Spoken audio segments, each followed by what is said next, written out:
Bonjour Luc, Bonjour Rebecca. merci d'accepter de me parler aujourd'hui.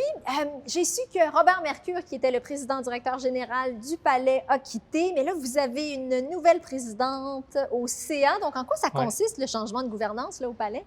Ben, c'est un gros changement. Robert, après 3 ans, nous quitte euh, après avoir développé une vision pour le Palais des Congrès. La vision étant qu'on veut faire du Palais des Congrès le centre des congrès de l'avenir. Derrière cette vision-là, on s'est tous ralliés naturellement, donc ça nous fait beaucoup de peine de le voir partir. En même temps, par contre, la bonne nouvelle, c'est qu'on a nommé à la présidence de notre CA Josée Noiseux, qui est d'ailleurs administratrice dans plusieurs organisations, dont l'Institut de cardiologie de Montréal.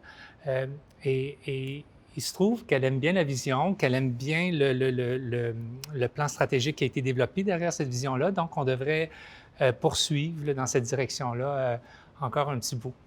Luc, qu'est-ce qui vous motive? Beaucoup de choses me motivent. En commençant par la mission du Palais. Le Palais, la mission, elle est double: générer des retombées économiques pour la destination, Oui. pour la province, et générer des retombées intellectuelles. Donc, c'est drôlement intéressant de penser que le gros de notre travail, c'est d'identifier des occasions d'affaires qui répondent aux deux besoins de cette mission-là, à savoir les congrès internationaux, scientifiques, médicaux. Donc, ce travail-là est fascinant. L'équipe aussi est fascinante. C'est des gens qui ont des compétences qui ne courent pas les rues. Donc, moi, je travaille avec des gens formidables à tous les jours. Vous êtes chanceux. Ouais, ouais. Pourquoi avoir développé le Club des ambassadeurs? Le Club des ambassadeurs, c'est un des plus vieux clubs des ambassadeurs. C'est une formule qui a été copiée par d'autres destinations plus tard. Nous, le nôtre, il remonte à 1983. Et l'idée première, en fait, c'était d'honorer ces personnalités locales qui ont accepté de porter des candidatures avec nous jusqu'à la victoire. Donc, on les appelle les champions locaux, là, des gens qui, dans un domaine X, ont développé des réseaux auxquels ils nous donnent accès, qui acceptent de cogner à la porte de secrétaires généraux pour manifester l'intérêt de la destination. Donc, c'est ça. Une fois qu'on peut crier victoire, bien, on honore ces gens-là du titre d'ambassadeur du Club des ambassadeurs du Palais des Congrès de Montréal. Montréal est la première ville en Amérique du Nord pour les congrès internationaux. Ouais. Comment ça s'explique, Luc? De plusieurs façons. On a une équipe de recherche depuis des décennies qui identifie les occasions d'affaires très longtemps à l'avance. Donc, ce qui nous donne le temps justement de recruter des gens pour nous aider à porter ces candidatures-là. Il y a le fait aussi qu'on travaille en équipe avec, je pense aux joueurs les plus importants, Tourisme Montréal, Montréal International, le CHUM, le FRQ. C'est tous des gens qui travaillent avec nous. Puis il ne faut pas négliger non plus le fait que Montréal, c'est une belle ville. C'est une ville multiculturelle, cosmopolite, facile d'accès. C'est une île. On est un confluent entre l'Europe, l'Amérique.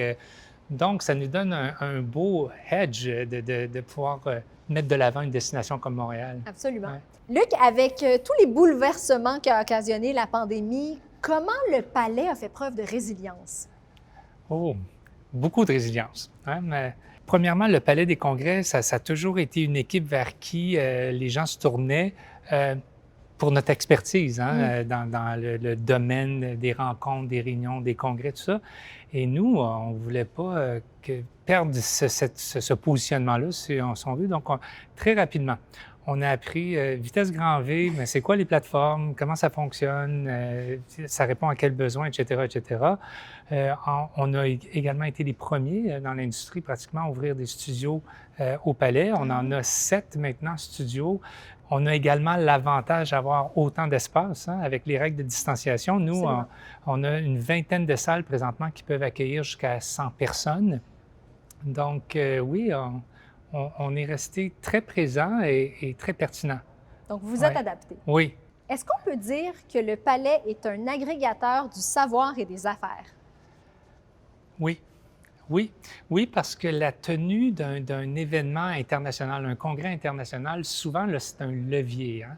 Et non seulement juste pour la recherche, là, mais pour le monde des affaires. Et d'ailleurs, on est quand même assez près là, de la Chambre de commerce de Montréal. Ils nous connaissent très bien, ils sont très impliqués dans plusieurs de nos dossiers parce que les gens qui se réunissent à Montréal dans le cadre d'un congrès là, font des affaires qu'on ne soupçonne pas, très souvent aussi, dans plusieurs domaines là, et souvent dans les secteurs porteurs de l'économie montréalaise, certainement. Là. Absolument. Parlez-moi des équipes qui s'activent dans les coulisses du Palais des Congrès. Oui. Ah. Et puis nos équipes c'est tellement des belles équipes.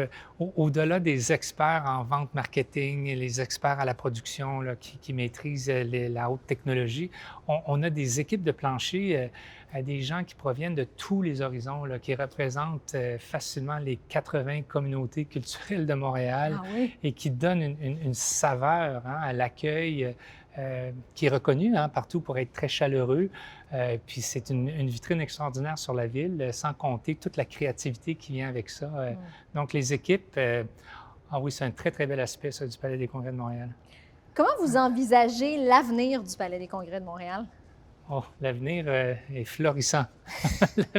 Après plus de 12 mois de pandémie, en fait, les gens ont très, très hâte de se réunir en live.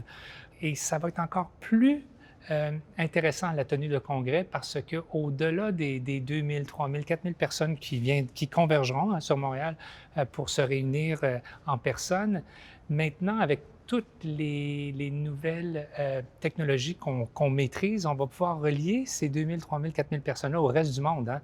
Donc, ça va devenir des événements encore plus courus, je crois, et qui vont avoir une portée décuplée. Ouais. En terminant, vous avez accueilli récemment dans vos murs Oasis Immersion. Qu'est-ce que c'est? Oui, c'est un studio d'immersion nouvelle génération, hein, qui font des choses extraordinaires et qui est tellement en ligne avec la vision hein, qu'on s'est donnée de faire du Palais des Congrès de Montréal un centre de congrès de l'avenir, cette réalité augmentée-là, et avec des gens qui sont extraordinaires parce que, bien sûr, c'est ouvert au grand public, mais c'est des studios hein, qui peuvent être privatisés aussi pour toutes sortes d'événements de team building ou de conférences, etc. Avec plusieurs projections, plusieurs thématiques, plusieurs histoires, en fait, que peuvent raconter ces murs-là et puis qui sont qu'on peut personnaliser aussi pour les besoins des différents groupes. Donc, un très, très beau produit. Bon, bien, vous avez piqué ma curiosité. Est-ce qu'on peut aller faire une petite visite? Oui, bien sûr. Oui? OK. Alors, on s'offre une visite et au retour, on découvre les nouveaux ambassadeurs. Merci beaucoup, Luc. Merci, Rebecca.